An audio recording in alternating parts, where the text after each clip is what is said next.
Assalamualaikum semua, semoga kesehatan dan keberkahan senantiasa menyertai kita semua.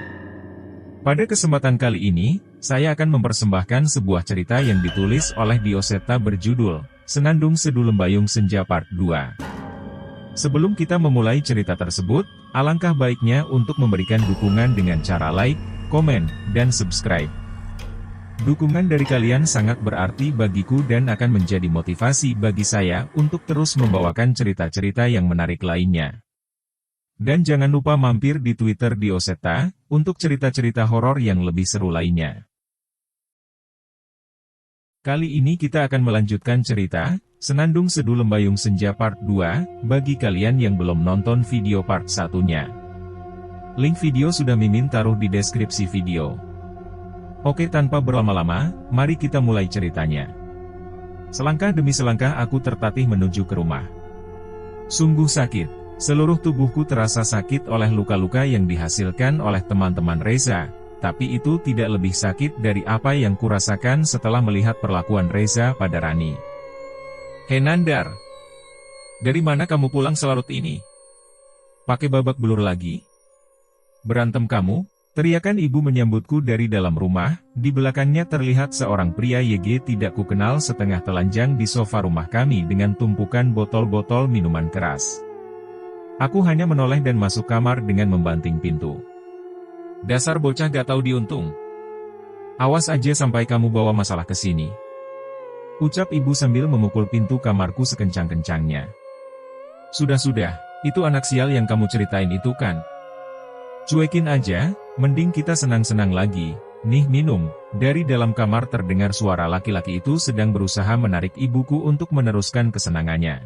Hal ini sudah sering terjadi. Sudah sering ibu membawa laki-laki yang berbeda ke rumah dan ia akan selalu mengamuk jika aku tanya siapa mereka. "Ayah?" "Tidak. Aku tidak punya ayah. Ayahku adalah salah satu di antara laki-laki itu yang berhasil menghamilinya. Aku bisa hidup sampai seumur ini berkat belas kasihan dari almarhum kakekku yang selalu merawat dan melindungiku dari tingkah laku seseorang yang harusnya tidak pantas kusebut ibu." Di dalam kamar aku mengenakan headphone-ku dan menyetel keras-keras suaranya untuk menghindarkanku dari suara di luar kamar yang selalu membuatku merasa jijik. Kembali lagi di radio tengah malam, sesuai janji, kita akan membahas tentang mitos pencarian ilmu di Gunung Lawu. Konon Gunung Lawu ini mempunyai berbagai mitos mengenai bermacam-macam misteri. Salah satunya adalah pasar setan yang mirip dengan pasar bubrah di Merapi. Saat seorang manusia biasa tersesat di pasar setan ini itu akan menjadi petaka. Konon saat terdengar suara ramai di suatu tempat di Gunung Lawu, kita harus membuang salah satu barang yang kita bawa dan mengambil sesuatu dari sana seperti ranting, daun, atau sejenisnya. Lain halnya bila yang sampai ke pasar setan adalah mereka yang memang sedang mencari ilmu. Tempat itu merupakan salah satu tempat terbaik untuk bertransaksi dengan makhluk gaib untuk mendapatkan ilmu, pusaka, kodam, hingga penawar ilmu hitam. Bahkan ilmu pembalik untuk santet ataupun pelet bisa didapatkan di tempat ini. Tentunya itu semua tergantung bayaran apa yang kalian tawarkan. Gunung Lawu, mungkin itu bisa menjadi cara untuk membebaskan Rani dari pelet yang diberikan oleh Reza. Kalau Reza saja bisa mendapatkan ilmu pelet itu, harusnya aku juga mampu mendapatkan ilmu yang bisa menghentikannya. Tanpa berpikir panjang aku segera membereskan barang-barang ke dalam tas, seluruh perlengkapan yang kurasa dibutuhkan untuk mendaki kupersiapkan dengan benar. Berbekal uang tabungan yang kumiliki aku segera pergi meninggalkan rumah dan tidak pernah peduli apa aku akan kembali ke rumah ini atau tidak. Sudah lewat tengah malam, aku berjalan kaki menuju terminal, kurang lebih 1 jam lamanya. Bis jurusan Karanganyar yang kucari sudah terparkir di sana, namun aku harus menunggu hingga pagi sebelum bus itu berangkat. Aku tertidur di salah satu kursi bus yang menuju ke Karanganyar. Menjelang pagi kernet bus membangunkanku untuk memastikan tujuan sekaligus menarik biaya tiket. "Masnya gak apa-apa?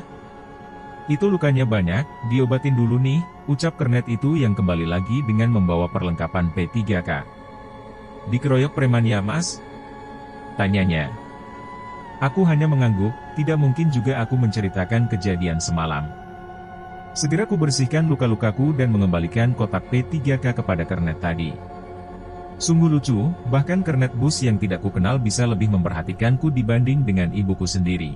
Sepanjang jalan kuhabiskan dengan mendengar lagu dari Walkman peninggalan kakekku ini. Sampai ada seorang kakek tua yang naik dari Indramayu duduk di sampingku dan mulai mengajakku berbicara. "Mas, tujuan kemana?" tanya kakek itu. "Karanganyar, Mbah." Aku menjawab dengan seperlunya saja, namun kakek itu menatapku dengan senyuman yang cukup aneh. "Ke Gunung Laukan," ucap kakek itu. Tunggu, bagaimana kakek itu bisa tahu tujuanku? Tidak mungkin aku bilang soal tujuan dan maksudku kepada orang asing. "Bukan, Mbah, saya mau ke Tawangmangu," jawabku dengan berbohong. Kakek itu mengerutkan dahinya seolah tidak percaya dengan jawabanku. "Ya sudah, kalau tidak mau jujur, percuma kalau kamu ke Gunung Lawu kalau tidak tahu bayaran atas apa yang mau kamu cari," balasnya lagi sambil menutup mata dan bersiap untuk tidur. Aku kaget dengan perkataannya, dia benar, aku tidak mempersiapkan apapun atas bayaran ilmu yang kucari. Aku berpikir berkali-kali hingga memutuskan berkata jujur pada kakek itu. "Maaf, Mbah, benar saya mau ke Gunung Lawu, ada hal penting yang harus saya dapatkan di sana." Mbah itu tersenyum dengan posisinya yang tertidur dalam posisi duduk. "Nanti saat kamu turun di terminal, berjalanlah ke arah timur. Di sana ada seseorang yang menjual seekor ayam cemani berwarna hitam pekat di seluruh tubuhnya. Itulah bayaran atas ilmu yang kamu cari," ucap kakek itu tanpa terbangun dari posisi tidurnya. "Rokok, air minum, tahu," suara pedagang asongan mengalihkanku dari ucapan kakek itu. Sama sekali tidak lama namun ketika aku menoleh kembali ke arah kakek itu, ia sudah tidak ada di tempat. Sepertinya aku mengerti, sejak tadi aku sudah memulai perjalanan gaib. Tinggal satu cara untuk membuktikannya, apakah aku benar akan bertemu penjual ayam cemani seperti yang diucapkan kakek itu atau tidak. Menjelang sore bis sudah terparkir di terminal. Sesuai ucapan kakek itu aku mencoba berjalan ke arah utara mencoba mencari orang yang dimaksud kakek tadi. Cukup lama aku berjalan hingga terhenti di sebuah warung tua. Warung itu terletak di pinggir jalan, namun seperti tidak ada seorang pun yang menyadari keberadaan tempat itu. Seorang pria yang menjaga warung terlihat menatap ke arahku. Seolah aku mendapat kepastian bahwa itu tempat yang kucari. Segera aku menghampiri warung yang terlihat lusuh itu, namun belum sempat aku memberi salam, orang itu sudah lebih dulu berkata kepadaku. "Itu, ayamnya sudah saya siapin, tinggal bayar," ucap pria itu. Aku terheran, namun semenjak sadar bahwa ini adalah perjalanan gaib, sudah sewajarnya hal seperti ini terjadi. "Berapa harganya, Pak?" tanyaku. "Semua uang yang kamu punya," ucapnya tanpa ragu. Tidak mungkin aku menggunakan semua uang yang kumiliki, aku masih harus kembali ke Jakarta nanti. Tapi aku berpikir pasti ada tujuan atas semua bayaran itu. "Ini Pak, aku memberikan seluruh uang yang kupunya yang jumlahnya cukup banyak tanpa menyisakan sepeser pun." "Bagus, saat melalui perjalanan ini kamu harus meninggalkan semua hal duniawi, itu bawa ayamnya, dan ini, dimakan sebelum kamu melanjutkan perjalanan," ucap pria itu. Sepiring nasi dengan lauk pecel yang diisi dengan berbagai dedaunan yang tidak kukenal diberikan kepadaku, segelas air juga sudah tersedia di sampingnya. Aku baru ingat, sejak semalam aku sama sekali belum makan. Segera saja aku berterima kasih dan menghabiskan makanan itu. "Setelah ini kamu tidak akan merasa lapar, lanjutkan perjalananmu." Benar juga, makanan yang hanya sedikit itu membuatku sangat kenyang.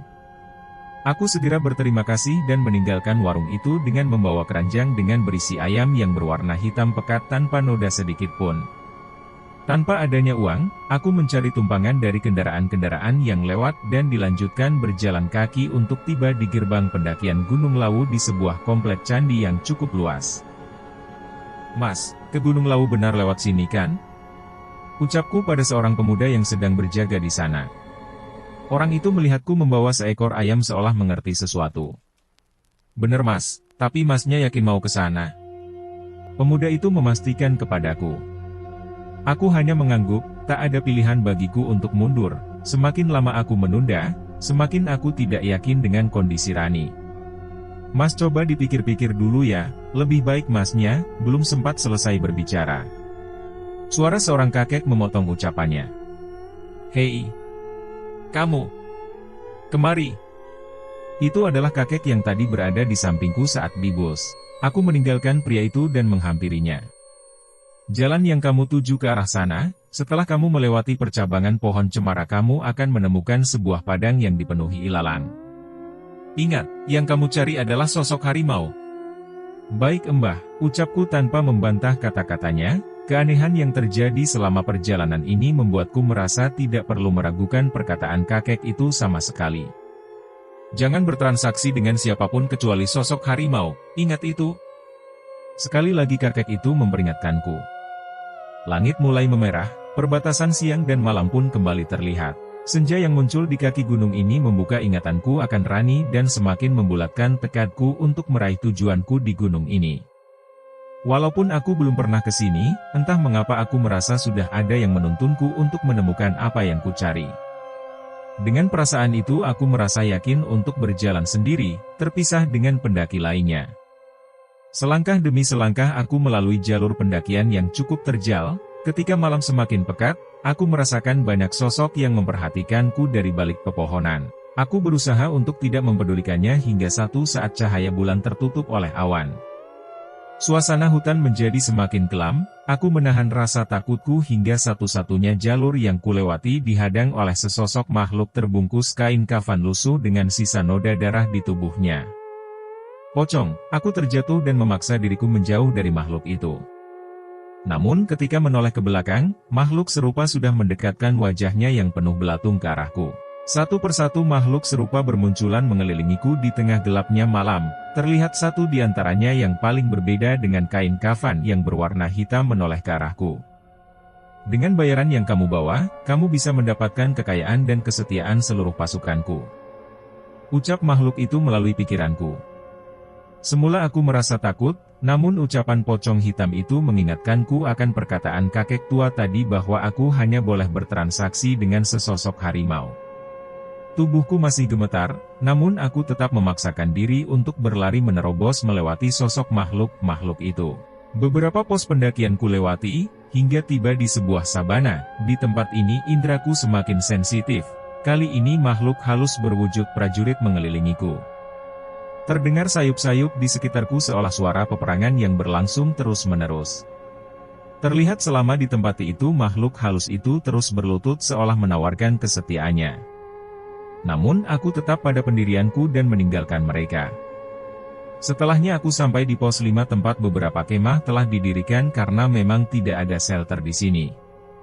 Banyak pendaki telah beristirahat, namun aku mulai merasa aneh. Rasa lapar, haus, dan lelah sama sekali tidak kurasakan hingga aku memutuskan untuk terus berjalan. Kali ini sebuah percabangan terlihat di hadapanku, sebuah pohon cemara yang tinggi membelah jalur hingga terbagi menjadi dua. Aku merasa bahwa jalur tergelaplah yang harus aku lewati. Namun seekor burung jalak mencoba menghalangiku melewati jalur itu. Berkali-kali aku menghindarinya, tapi burung itu terus menghadang di depanku hingga akhirnya aku terus memaksa untuk maju. Di ujung percabangan sebuah padang ilalang yang luas terbentang di depan, namun tidak ada apa-apa di sini. Tidak seperti kejadian saat pocong dan prajurit tadi menghampiriku. Ternyata keheningan yang kurasakan ini tidak bertahan lama. Ayam cemani yang kubawa tersadar dari tidurnya, spontan ia berkokok dan menggema ke seluruh tempat itu. Seperti sebuah tabir kabut yang menghilang, perlahan terlihat makhluk halus dengan berbagai wujud memperhatikanku. Samar-samar terasa di kakiku seekor ular yang melilit mencoba menaiki tubuhku. Aku berusaha mengusirnya, namun ternyata itu adalah ekor dari setan berbentuk wanita berkulit hitam pekat yang menghampiriku. Apa yang kamu cari? Aku bisa memberikan, suara berbisik terdengar dari mulut makhluk yang mendekat ke telingaku. Perlahan sebuah penglihatan muncul, di situ terlihat Rani dan beberapa wanita lain sedang melayaniku di sebuah ruangan. Tidak, bukan itu, tolakku pada makhluk itu. Ini ilmu yang lebih hebat dari yang dilakukan manusia musuhmu itu. Sekali lagi makhluk itu berusaha menarik perhatianku, namun aku tetap pada pendirianku. Aku berjalan meninggalkannya, dan kali ini makhluk tinggi kurus dengan tangan dan kaki yang panjang menunduk ke arahku. Sebuah penglihatan kembali muncul. Kali ini terlihat tubuh lelaki yang bersama ibuku, tubuh Reza dan teman-temannya mati dengan mengenaskan. Sebenarnya aku cukup puas melihatnya, namun bukan itu tujuanku ke sini. Hingga akhirnya di ujung tempat yang dipenuhi keramaian makhluk halus ini terlihat seekor harimau berdiri dengan gagah. Aku segera menuju ke sana, namun terhenti dengan sebuah suara. Bayaranmu cukup menggiurkan anak muda, apa yang kamu cari? Kali ini bukan makhluk halus, melainkan sesosok pria tua berbaju hitam seperti dukun dengan janggut panjang menghiasi wajahnya. Saya mencari ilmu yang bisa menghapus pelet embah, jawabku yang mulai merasa sedikit tenang setelah tahu ada manusia lain di sini. Harimau itu bisa memberimu kekayaan, kekuatan, dan pengasihan, tapi itu tidak mampu menolong temanmu. Apa kamu yakin? Jelas dukun itu. Tapi kakek tua yang mengarahkanku kemari bilang agar saya bertransaksi dengan harimau itu, ucapku. Harimau itu adalah ilmu tertinggi di Gunung Lawu ini. Semua juru arah akan menunjukkan kepada mereka yang melakukan perjalanan gaib untuk menemui harimau itu. Bila kalian tidak tergoda, setidaknya kalian akan mendapatkan ilmu tertinggi itu. Sekali lagi dukun itu menjelaskan kepadaku. Lantas kenapa Mbah? Tanyaku sekali lagi. Seperti kataku tadi, dengan ilmu setinggi itu, kamu akan menjadi kaya, daya tarik, dan kekuatan. Tapi itu tidak akan menyelamatkan temanmu. Cerita dukun itu. Aku menangkap yang dimaksud olehnya, sama sekali tidak ada gunanya semua itu apabila aku tidak bisa menyelamatkan Rani. Terus Mbah, apa tidak ada ilmu yang bisa menyelamatkan teman saya? Aku mulai merasa gelisah mendengar penjelasan dukun tadi. Itu setan Lawu. Dia yang bisa nolongin kamu, ucapnya sambil menunjuk makhluk tinggi dan kurus yang tadi sempat menghadangku. Mbah, dia tadi menunjukkan kematian orang yang kubenci, itu tidak ada hubungannya dengan Rani. Aku merasa tidak setuju dengan dukun itu. Pasukan demit itu bisa menggantikan tubuh temanmu yang terkena ilmu hitam sehingga temanmu bisa selamat meski diserang berkali-kali dengan pelet, tapi hanya itu. Kamu tidak akan mendapatkan kekayaan dan lainnya seperti yang bisa diberikan harimau itu. Sebuah penjelasan panjang disampaikan oleh dukun itu. Itu masuk akal, aku langsung menyetujui cerita dukun itu dan segera menghampiri makhluk yang disebut setan Lawu oleh dukun itu. Sebuah perjanjian hitam kulakukan, ayam cemani yang kubawa kuletakkan dan segera disambar oleh lengan panjangnya. Makhluk hitam itu menggigit leher ayam itu dan memakannya hidup-hidup. Terlihat darah yang menetes dari mulutnya juga berwarna hitam. Aku bertanya-tanya sebenarnya ayam apa itu? Sepertinya lebih dari sekedar ayam cemani biasa. Perlahan rasa sakit yang amat sangat menyerang tubuhku, rasa sakit itu semakin bertambah setiap setan itu menggigit ayam yang ia pegang. Aku hampir tidak bisa bertahan, namun darah segar mengguyur seluruh tubuhku, entah mengapa darah itu bisa menghilangkan rasa sakitku dan ketika darah itu membanjiri tubuh, bayangan ibu dan lelaki yang bersamanya muncul di pikiranku. Cukup lama hal itu terjadi hingga aku kehilangan kesadaran, namun ketika terbangun terlihat setan-setan itu mengelilingiku dan tunduk di hadapanku setelahnya mereka menghilang ketika pagi datang. Aku mencoba untuk bangun dan berdiri, terlihat tidak ada lagi sisa-sisa pasar setan yang berada di tempat ini. Semua terlihat sepi seolah tidak ada kejadian apapun semalam. Aku merasa urusanku sudah usai dan segera meninggalkan gunung yang dipenuhi banyak misteri ini. Nandar! Nandar! Ibumu Nandar, teriak salah satu tetangga yang melihat kedatanganku. Mobil ambulans terlihat terparkir di depan rumahku, aku segera berlari menuju rumah mencari tahu apa yang terjadi. Di pintu rumah aku dihentikan oleh seorang polisi, mereka mencoba menenangkanku. Terlihat dari pintu dua jasad manusia, ibuku dan laki-laki yang bersamanya telah meninggal dengan mata yang terbuka. Mas anak ibu itu? Tanya polisi itu. Iya Pak, jawabku dengan singkat. Yang kuat ya Mas, ibu dan laki-laki yang bersamanya meninggal dan belum dapat kita simpulkan penyebabnya, polisi itu mencoba menenangkan dan menjelaskan kepadaku. Aku melangkah masuk dan melihat kondisi mereka, namun entah mengapa aku tidak merasa sedih seperti yang seharusnya. Tidak sesedih saat Reza menyakiti Rani di hadapanku kemarin. Namun samar-samar aku melihat sosok anak buah setan Lawu berada di dekat jasad mereka. Hari berganti, aku masih belum mengetahui keberadaan Rani yang dibawa pergi oleh Reza. Sepeninggalan ibu, aku hidup sendiri. Tapi sepertinya sisa-sisa peninggalan almarhum kakekku masih cukup untuk aku hidup hingga lulus nanti. Aku sudah biasa hidup sendiri, namun entah mengapa belum pernah sesepi ini. Radio Tengah Malam, kembali lagi bersama saya Ardian. Gimana cerita kiriman Nandar tadi? Gila, gua merinding dengarnya. Cerita tentang seorang pelacur dan lelaki hidung belang yang mati saling bunuh karena dirasuki arwah penasaran. Gua gak tahu dah pengirim cerita bernama Nandar ini bisa dapat cerita dari mana, yang pasti ini bikin merinding. Buat Nandar, kalau ada cerita lagi jangan segan-segan kirim ke kami lagi ya, pasti gua bacain. Mendengar ceritaku dibacakan di Radio Tengah Malam cukup membuatku terhibur, setidaknya kini banyak yang mau mendengar ceritaku. Saat ini aku sudah sampai di sebuah villa dari informasi yang diberikan oleh orang yang pernah menjadi pesuruh di keluarga Reza. Villa yang cukup besar dengan banyak kamar yang memiliki jendela yang terlihat dari luar. Lokasinya cukup terpencil, tempat yang bagus untuk berbuat hal bejat, pikirku. Aku mengelilingi villa ini dengan berhati-hati mencari keberadaan Rani dengan mengintip satu persatu jendela di villa itu hingga akhirnya aku berhenti di sebuah kamar. Kamar yang cukup bagus dengan kasur mewah yang cukup besar, namun lebih dari itu yang kulihat membuatku tak lagi bisa memaafkan Reza apapun alasannya. Rani, tergeletak di lantai kamar dengan kaki yang dirantai dengan tiang kasur. Tubuhnya terlihat penuh luka tanpa pakaian menutupi sedikit pun bagian tubuhnya. Reza, aku pastikan kamu akan menyesali semua ini. Ucapku diikuti kemunculan puluhan setan berwujud makhluk kurus dengan tangan dan kaki yang panjang merangkak berkumpul di belakangku, bersambung. Tunggu kelanjutan ceritanya di bagian berikutnya, yang akan segera Mimin unggah dalam waktu dekat. Untuk video part sebelumnya, sudah Mimin taruh di dalam deskripsi.